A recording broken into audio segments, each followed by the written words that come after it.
Hey everyone, it's Kraken, back again with another rewind video for your enjoyment. Before we get going, I just want to say a quick thank you to everyone who tuned in my previous video discussing the Elder Scrolls Oblivion. I've got a ton of great feedback since I posted it, and I just wanted to say I really appreciate it, and it's really motivated me to start another video. With that said, we're going to go in a slightly different direction for today's episode, at least with regards to game genre, so let's get started.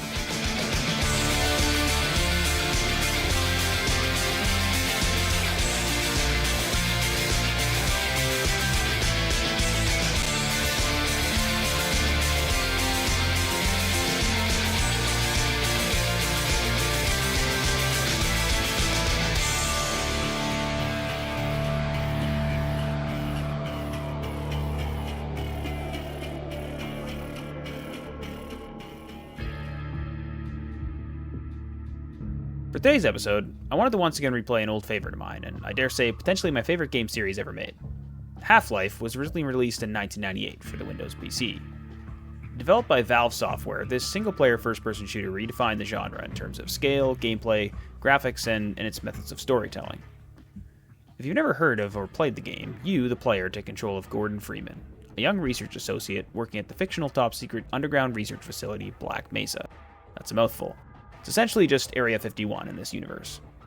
The game begins with Gordon assisting his team while they conduct an experiment on a mysterious crystal. After an unexpected incident, a resonance cascade is triggered, allowing hordes of hostile alien creatures to pour into the facility, bringing death, destruction, and overall chaos in their wake. You, the player, are then forced to fight for your life and those of your colleagues as you battle your way to the surface, solving puzzles and fighting aliens and human foes alike. The combat of the game is often fast-paced and action-packed, with a soundtrack that matches the energy. The plot is full of sci-fi references, government cover-ups, physics puzzles, and mystery, with the game never really telling you too much at any one time and relying largely on environmental details and ambience to tell a lot of the story. Furthermore, a key innovation of Half-Life was that throughout the game, the player has nearly uninterrupted control of their character, with the developers opting to focus more on scripted sequences rather than cutscenes.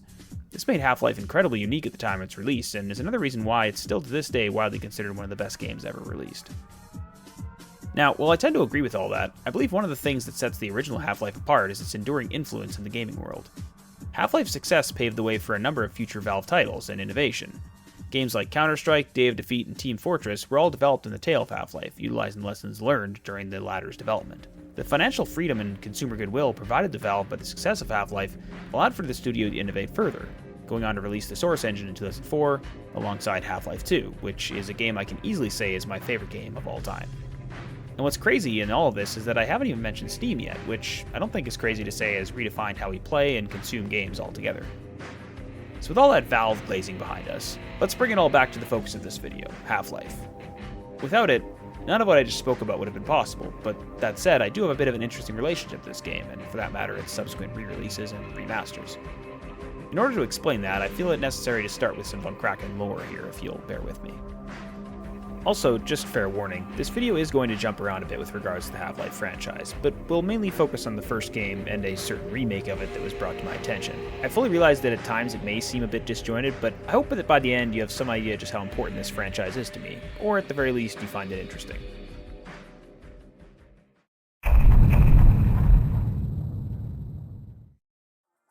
So back in 1998, I was a meager 5 years old, and therefore much too young to have heard of games like Half-Life, let alone even play them.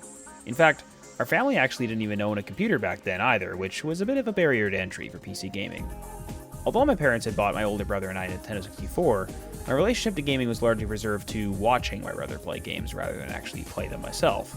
I think growing up in the 90s as a younger child and being relegated largely to a backseat gamer role is certainly an experience a lot of people my age can relate to, and might come up from time to time as we explore other games from this time period. But for now, suffice to say, Half-Life was completely off my radar upon its original release in the late 90s. Fast forward to the winter of 2004 and the release of a little game called World of Warcraft. My brother, in all of his genius, has somehow convinced my parents to buy us our first personal computer, for the sole purpose of playing this revolutionary game he heard about at school. And honestly, thank God he did. I know I mentioned World of Warcraft briefly in the Oblivion revisit, but it's impossible to understate the impact that game has had and in some ways continues to have on my gaming passion. For the next year, I spent countless hours playing WoW and downloading music on LimeWire. However, over time, I slowly began to expand my horizons in the PC gaming space. As I mentioned, up to this point, my brother and I's exposure to gaming was largely reserved to consoles, and for that matter, mainly Nintendo. One night, when my brother was hosting some friends at our house, a buddy of his approached me about potentially buying his Steam account off him for $20, which, believe it or not, was a lot of money to me in 2005. After installing it on my computer, he showed me how to search the store and download various games such as Counter-Strike Source, Day of Defeat Source, and, most importantly, Half-Life 2. Now, to be clear, this video isn't going to be about Half-Life 2, at least not entirely, but I think its place and role in my initial exposure to this franchise is some important context regarding my relationship with the first iteration. So that same evening in 2005, after my brother and his friends had left, I decided to boot up Half-Life 2, going in completely blind and thinking, hey, let's just see what happens. And yeah, I didn't stop. I'm not even exaggerating when I say this, I didn't even eat for the next 24 hours. I didn't sleep, didn't speak to anyone, didn't go downstairs for breakfast. I just sat there in my dark bedroom with my headphones on and played that game front to back. I remember telling my brother this story a little while ago, and he thought it was hilarious I still remember it this many years on. I guess that was like 20 years ago? Ugh. But I think that also speaks to how good this game is. Like, my god, Half-Life 2, the graphics, the gameplay, the music, the story. Gordon. Gordon? It's me, Gordon. You're Freeman, aren't you? This is the best game ever made, hands down, full stop.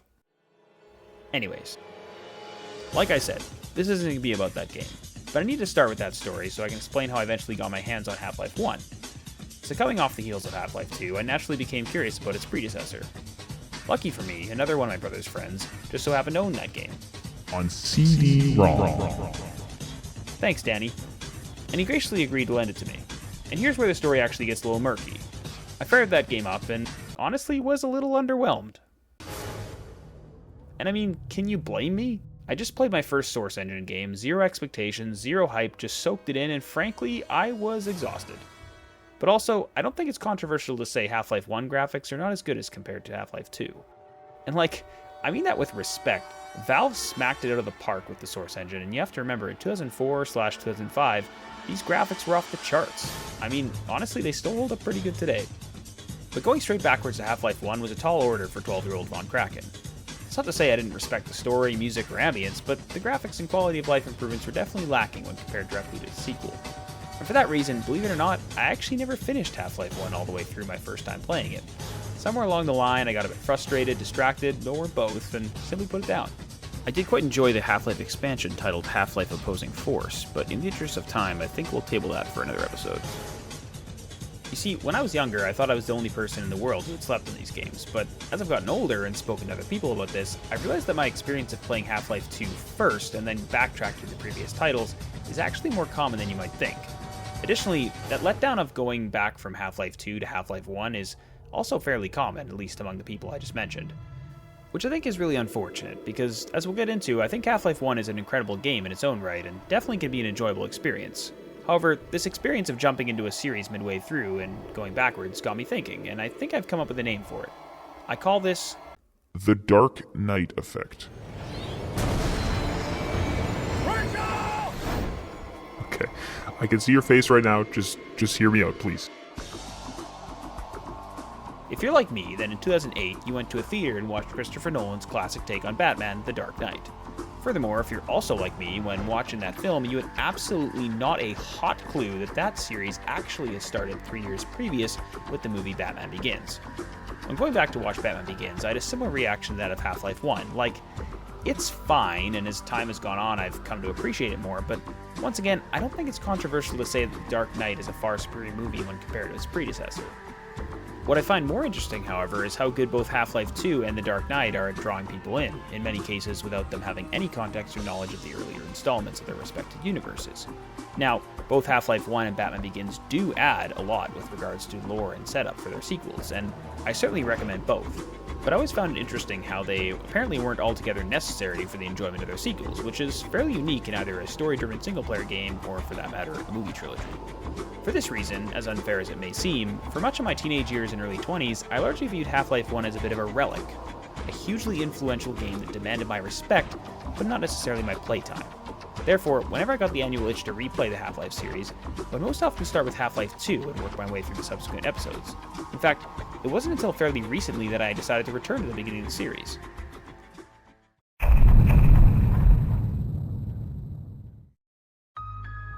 Okay, so I'm fully aware this video has gone completely off the rails, and I may have gotten a little lost in the sauce in the whole Batman tangent, but I promise you, the train has finally arrived at the station. Well, sort of. A few years ago, stuck in quarantine and having to finish my university degree, I really needed a distraction. Logging onto Steam under my featured and recommended tab was a game titled Black Mesa. With Black Mesa being the location in-game where the first Half-Life large takes place, it definitely piqued my interest. Clicking on the tab, I quickly learned that this was a fan remake of the original game, attempting to bring the iconic title into the modern era. Now, just to cover our bases here, I should note that this is not the first time such a thing has been attempted. In fact, Valve themselves actually released their own remake of Half-Life 1 titled Half-Life Source back in 2004. However, it was met with, let's say, mixed reviews, with many players reporting a multitude of bugs and an overall lack of polish, with many deciding to simply stick with the original game over the source port. For this reason, Half-Life Source is largely ignored in today's day, and honestly, when making this video I couldn't even find the game on Steam, so pretty sure Valve might have given up on it altogether. Regardless, I was quite intrigued by this Black Mesa game and decided that the low price tag of $25.99 Canadian, it was worth a shot at the very least.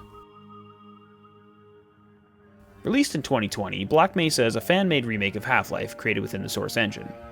Developed by Crowbar Collective, Black Mesa has been in development since shortly after the release of Half-Life Source in 2004.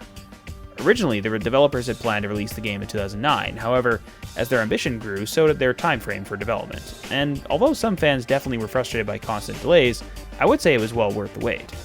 The game is actually much more than simply a remaster or HD port to Source. In fact, the game includes a multitude of features not limited to reskin textures, models, and NPCs, updated enemy AI, additional dialogue, story, and ambient elements, and in some cases even altered level and puzzle design. In addition to all this, the developers completely remade the final 4 chapters of the original game, which take place in the alien world of Zen. We'll get a little bit more into this in a bit, but suffice to say it's absolutely incredible the work they did in this regard. The additions they made to the original game and the reworked level and puzzle design are executed such that they in no way feel foreign to the original concept. In many ways, you as the player almost forget that these elements weren't included in the original game to begin with, and I think that deserves a lot of applause. As I spoke about during the Oblivion video, remasters or remakes of the old games can sometimes fiddle around too much with the original design, in some cases adding features that feel out of place with the original concept. It's definitely not the case here. I should note that in some cases this has caused a bit of confusion on what might be considered canon in the Half-Life timeline, but I will point out that Valve did give this game its blessing for commercial release, so they at least believe the game to be pretty spot on with regards to capturing the spirit of Half-Life. I'd also note that nothing the Crowbar changed here is necessarily timeline shattering, rather just how you the player accomplish certain things may be a tad different. Furthermore, I've always found that much of what makes the Half-Life universe storyline so enthralling is its overall lack of continuity, explanation, and mysterious nature. Half-Life has always been driven by fan theories, and Valve has intentionally withheld explaining too much to us over the years. For this reason, I think Black Mesa is actually an even greater representation of Half-Life, as it sort of embodies what we the players imagined in our mind's eye during our initial playthrough, graphical and gameplay limitations aside. I also wanted to give a special highlight here to composer and producer Joel Nielsen, who Crowbar tapped to record an entirely new original soundtrack for the game, which is honestly absolutely incredible. It adds so much to the game I can't even put it into words. Similar to their addition of Zen and reworked level design, the new soundtrack in no way sounds foreign to the Half-Life concept, sounding so close to the original theme that you quickly forget that this soundtrack was not the original. I'm not even exaggerating when I say there were several moments during my playthrough I reloaded a save point just so I could listen to one of the songs again. It's really just that good.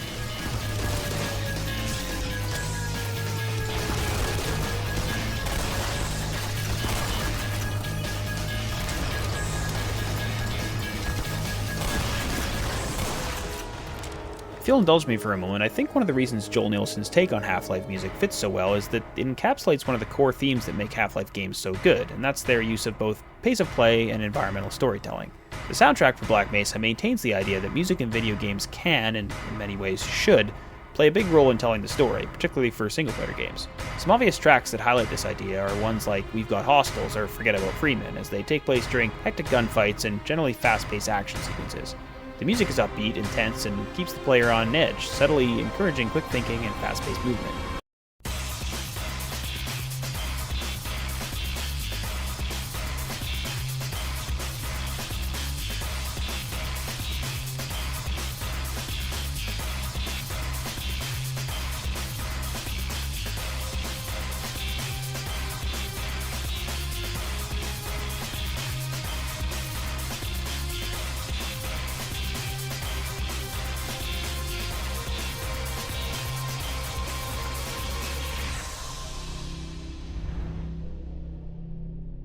As I previously mentioned, the developers used cutscenes very sparingly when creating the original Half-Life, and Black Mesa certainly holds true to this choice. Both games rely very heavily on visuals, music, and ambience to tell the majority of the story elements, and when compared to other games, I would argue the conversation and dialogue sequences are quite limited. Sure, there are moments where the player's ability to move entirely freely are limited, but at every moment you very much feel like you are still actively playing the game. In this way, I think the music and ambience of Half-Life is even more important, as the devs in many cases might not be able to properly predict what the player is looking at any given time. Therefore, having the audio elements be so tuned in to the general mood they're trying to achieve assists in keeping the player engaged in the story. I'm not entirely sure if I'm explaining this idea properly, but honestly I just wanted to make sure that Valve, Crowbar, and Joel Nielsen got their deserved praise in this regard. Overall, the experience of playing the original Half-Life story offered by Black Mesa is nothing short of incredible, and honestly I could probably talk about this game for hours. But to save you from that, I'd like to jump ahead and briefly focus on the final 4 chapters of the game, which the staff at Crowbar spent a considerable amount of time reworking during development.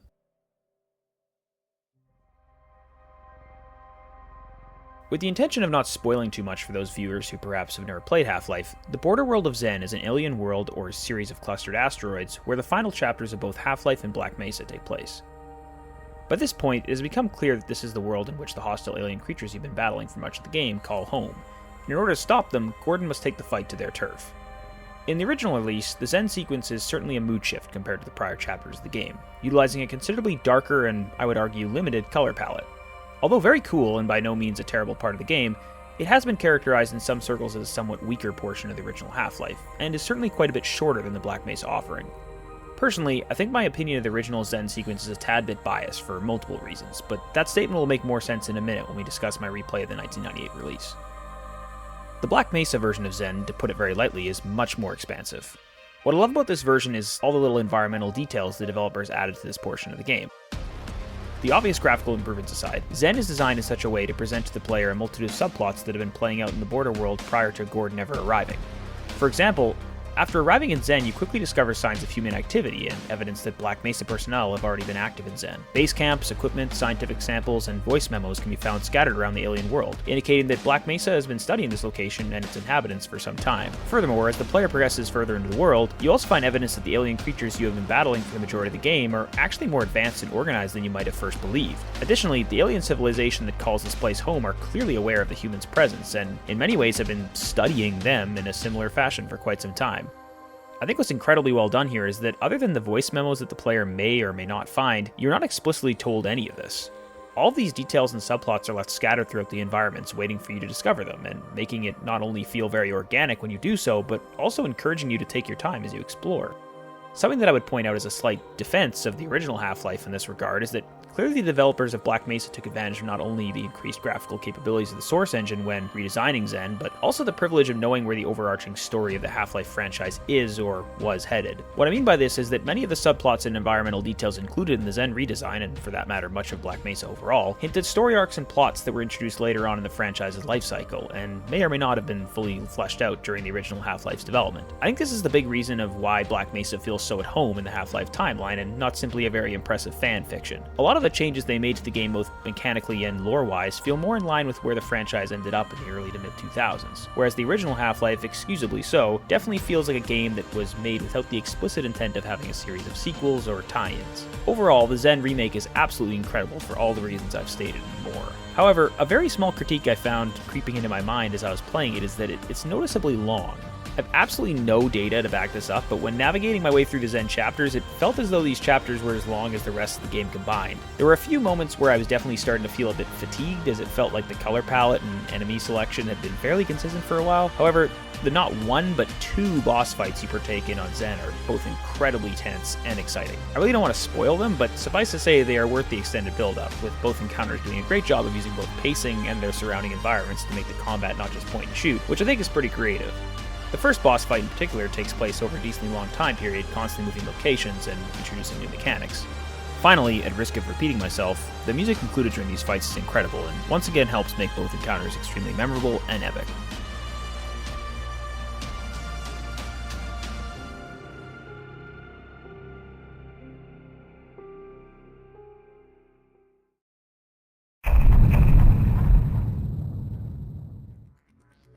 So after playing Black Mesa and eventually coming up with the idea for this video, I was really excited to finally go all the way back and replay the original Half-Life again with new eyes after all these years. Also, I apparently timed this project perfectly as the Steam summer sale was on and I was able to pick up all the original Half-Life games for the low price of $6.54 Canadian. Nice. Booting the game, I once again got that nostalgia hit as the iconic Valve sound effect blasted through my headset. And that's sort of where the trouble began. So after playing about an hour or so, I took a moment to peek back at some of the clips I'd recorded. And unfortunately they were all a combination of broken, corrupted, or unwatchable in one form or another. I'm not really sure what happened there, but after looking it up, you apparently have to play the game in windowed mode or else this isn't a known bug. Thank you, 1998. After figuring that out, I restarted my playthrough, and let's just say it was a bit rocky. I know I'm probably going to take flack for this, but I gotta say, I had a tough time enjoying myself consistently during my playthrough of old school Half-Life. I think an obvious reason for that is that clearly my view of this franchise and subliminal expectations have been skewed now after playing not just Half-Life 2 first, but also Black Mesa. And that's okay. I want to make it clear, none of what I'm about to say about this game is necessarily a shot, or just a comment on how far this franchise and games in general have come since its release. First of all, the comparatively lack of voice acting and character model variability is instantly noticeable, and definitely makes differentiating characters a bit trickier. Hello, Gordon Freeman. You're supposed to be in the test chamber half an hour ago. To wait until after our Please, you'll just have... My God, what are you doing? I will say, however, that when Valve first released this game, they weren't necessarily planning a sequel, so a lot of the unique side characters created for Half-Life 2 were in some ways retconned in Half-Life 1. So in many cases, the generic scientists and security guards were meant to be just that, and not Dr. Kleiner, Barney, or Lamar, for example. Lamar, come out of there! Continuing on the note of character models, I experienced a multitude of NPCs either walking away mid-sentence or having their audio play at what felt like the incorrect time. One of the new AC boosters. That should be very useful.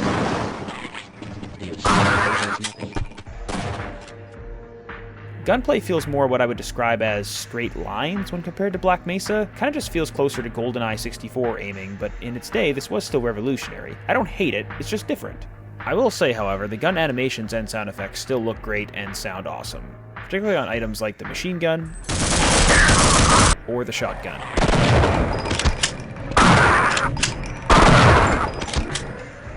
Overall, I definitely felt myself blasting through the levels more, not really stopping to smell the roses as much as I did in Black Mesa. I think this also shows how much Crowbar Collective clearly did in making the levels feel more full, and their redesigns and additions definitely were a positive. When you kill enemies, on many occasions their bodies remain as interactable objects, and in many cases I found myself getting stuck up on their corpses.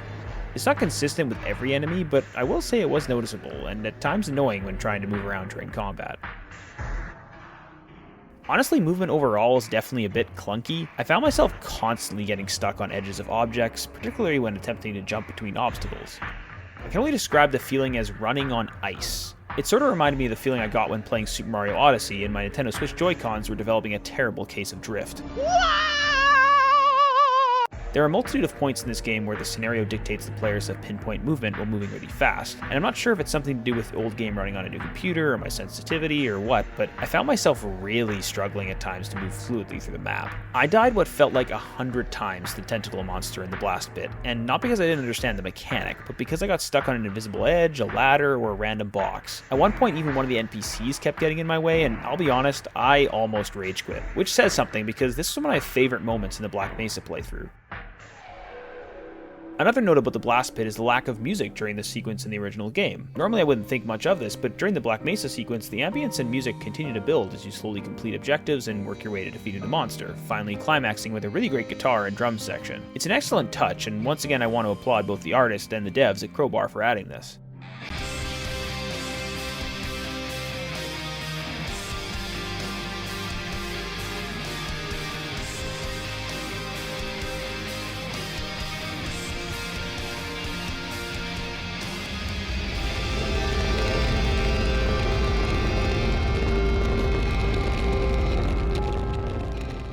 In all honesty, I was kind of shocked at the lack of music in the original game overall. When the music does come on, it's top-notch, but certainly limited scope-wise when compared to later installments in the franchise. Personally, I found what music does appear in Half-Life to be very reminiscent of everything that was awesome about 1990s video game soundtracks. Think of games like James Bond GoldenEye or Perfect Dark, and then fire off a song like Nuclear Mission Jam, and you simply can't tell me that song wouldn't feel at home in any of those games.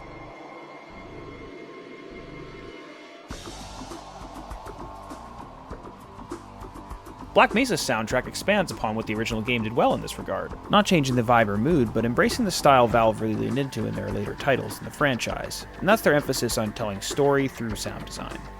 I do want to reiterate here, I don't want any of these points necessarily to be shots against the original Half-Life. I just think they're notably improved on in the Black Mesa remake, and for that matter, all of the later installments in the series. Overall, I certainly enjoyed the experience of the Half-Life story as presented in Black Mesa. However, I am happy that not only does the original Half-Life game still run fairly well on current hardware, but it's also widely accessible and offered at a more than fair price point, meaning that this incredibly influential game is still able to be played over 20 years after its release.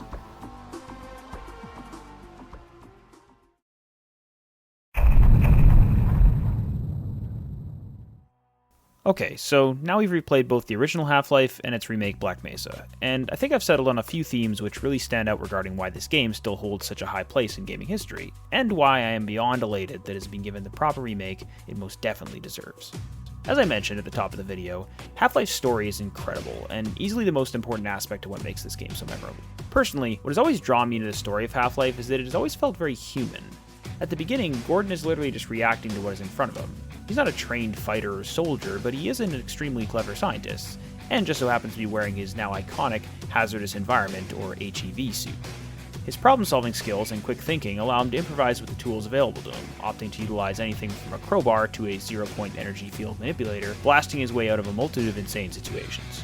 Gordon is less searching for answers to why events are happening, rather more just for a solution moment to moment, which I think is a very human reaction to such a stressful situation. For that matter, I've always enjoyed how the Half-Life games intentionally don't answer too many of the player's questions, leaving the community wanting more and prone to creating fun theories and speculation of their own. During your playthrough, there's no NPC or allies that magically have all the answers either.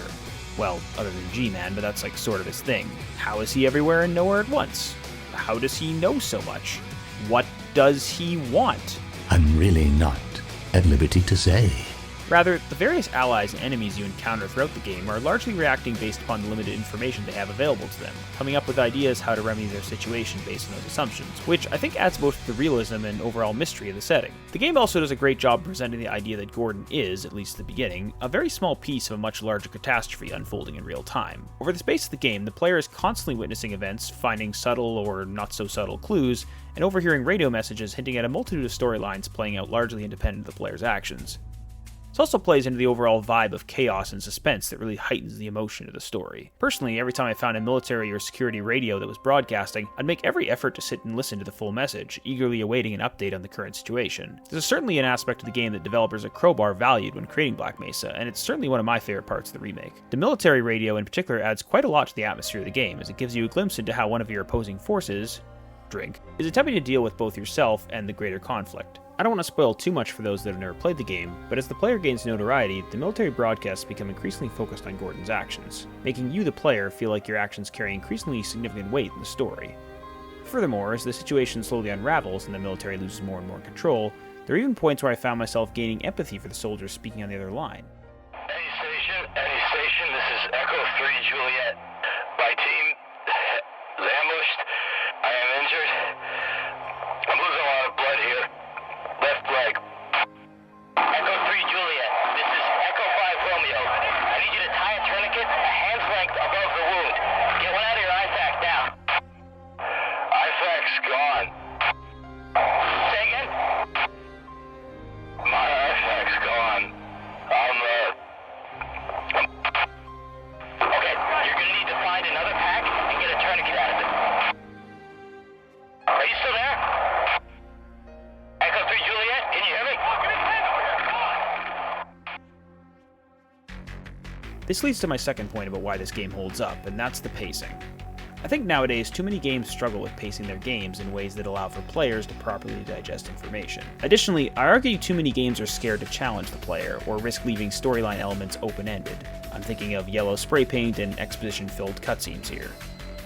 Something that Half-Life does extremely well is not overloading the player with too much information while still keeping things moving forwards. As I mentioned a few times now, Half-Life scarcely utilizes cutscenes in any of its game entries, meaning that the player is often left to their own devices and required to constantly be engaged in the game itself. However, the game design is clever in its mix of fast-paced action and slower puzzle sequences. Most often, a tense gunfight will be followed closely by a brief conversation with an NPC, a slow tram ride between facility sectors, or a lovely crawl through a headcrab-infested ventilation system. Lovely.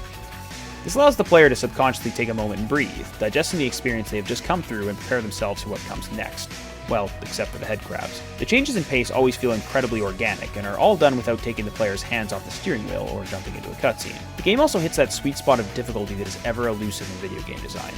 Combat is challenging enough to feel rewarding, but not so much that you die more than a handful of times. Furthermore, it scales pretty well throughout, with enemies, environments, and overall stakes rising in scale as the game progresses. Where at the beginning you're simply battling small headcrabs and dodging falling debris, this organically scales to zombies, vortigaunts, highly trained soldiers, even larger aliens, attack helicopters, a big tentacle thing, and even larger aliens still.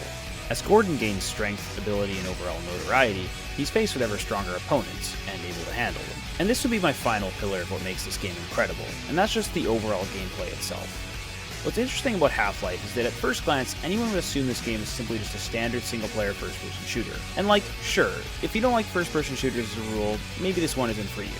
But I truly believe Half-Life transcends the simple point-and-shoot, run-and-gun model of game that many may chalk this game up to being at face value. I think what sets apart Half-Life 1, Black Mesa, and all the other games in the series for that matter, they're all able to consistently capture the player's undivided attention, concentration, and most importantly, their sense of imagination. The story instantly draws you in, balancing that fine line between overwhelming the player versus keeping them guessing absolutely perfectly. The Half-Life games are, for me anyways, the rare type that I can fully immerse myself in, easily blocking out all their distractions and truly just allow myself to become lost. Although the original Half-Life has aged, and in certain aspects this certainly shows, in many ways I think it endures and holds up nicely in today's age. When playing Black Mesa, the feeling I consistently had was reminiscent of one that I felt when first sinking my teeth into this franchise all those years ago, and have rarely felt since. A feeling I can only describe as a sense of wonder. Over the past 20 years, few games have made me feel this emotional while playing them, a testament to not only the talent and dedication displayed by the staff at Crowbar Collective, but also how inspiring the original Half-Life was and continues to be to so many. It's a game where, when you are playing, your heart rate is racing, your head is bopping to the jams, tears are welling in your eyes. Simply put, you are absolutely vibing. The music, ambience, and the gameplay are so perfectly entwined that the game is utterly breathtaking. The developers took everything that was iconic and industry-changing from the original Half-Life game and leaned headfirst into it, utilizing modern-day tech to bring it faithfully into today's age, while still preserving what made this game so special in the first place. In cases where the developers chose to significantly alter or add to the original, it was done so in such a way that stays so true to the spirit of the franchise that this may as well have been the game. For these many reasons, Black Mesa has been able to accomplish a feat that I thought impossible and honestly not even necessary, and that is to make me fall in love with this franchise all over again. This has led me to the conclusion that, for my part anyways, Black Mesa has, for all intents and purposes, replaced Half-Life 1 as the initial entry of the franchise, which is a crazy statement to say. This is the type of game I want to play in 2025, and I have no doubt it'll endure for the next 20 years and beyond. In closing, I just want to say thanks so much for watching. Making this video has been an incredibly enjoyable and in some ways exhausting experience, but I hope you enjoyed revisiting the Half-Life franchise as much as I have. If you have any feedback regarding the video or your personal experience with these games, I'd love to hear it, and if you enjoyed the content, consider hitting subscribe or checking out some of my other videos. Regardless, I really appreciate the support, and in the meantime...